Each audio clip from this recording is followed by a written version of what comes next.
જિજ્ઞેશ મેવાણી અને સરકારની જે આ વ્યસન મુક્તિ બાબતેની વાત છે તેને કેવી રીતે જુઓ છો?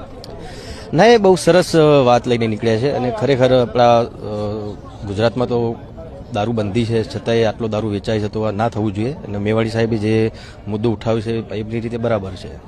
કહું કે હું વારંવાર વ્યસન મુક્તિની વાત કરતો હોઉં છું પણ આ મુદ્દો રાજકીય બની ગયો છે એટલે એમાં વધારે બોલવું એ યોગ્ય નથી. તો તમને લોકોને આ વિડીયો જોતો એવું નથી લાગતું કે જે લોકોને આ મુદ્દા વિશે વાત કરવાની હતી ને એ લોકોને પૂછવામાં આવ્યું ને તો એ લોકો રાજકીય મુદ્દો કહીને સટકી ગયા છે? જ્યારે ગુજરાતના સુપરસ્ટાર વિક્રમ ઠાકોર ગમે તે નાનું મોટું કામ પડે છે ત્યાં પણ તેમની હાજરી હોય છે. અને મિત્રો, જે લોકોને આપણે ખરેખર આ વિશે આગળ લાવ્યા હતા ને કે જે આપણે વ્યસન મુક્તિ ને કે દારૂબંધી જે પણ કામકાજ માટે, એ લોકો અત્યારે એવું કહે છે કે આ રાજકીય મુદ્દો છે, આના વિશે એક શબ્દ પણ બોલવા નથી માંગતા.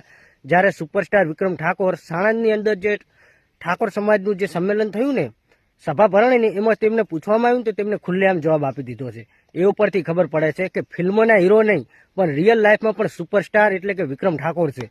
અને જે લોકોને ખરેખર આપણે મૂક્યા છે આગળ કંઈક કરે તો એ લોકો રાજકીય મુદ્દો કહી અને અત્યારે બેસી ગયા છે અને એક શબ્દ પણ નતા બોલ્યા. જ્યારે સુપરસ્ટાર વિક્રમ ઠાકોર મીડિયા સામે પણ જે તેમને મીડિયાવાળાએ પૂછ્યું તેને ખુલ્લેઆમ જવાબ આપ્યો છે. તો આ છે રિયલ હીરો સુપરસ્ટાર વિક્રમ ઠાકોર.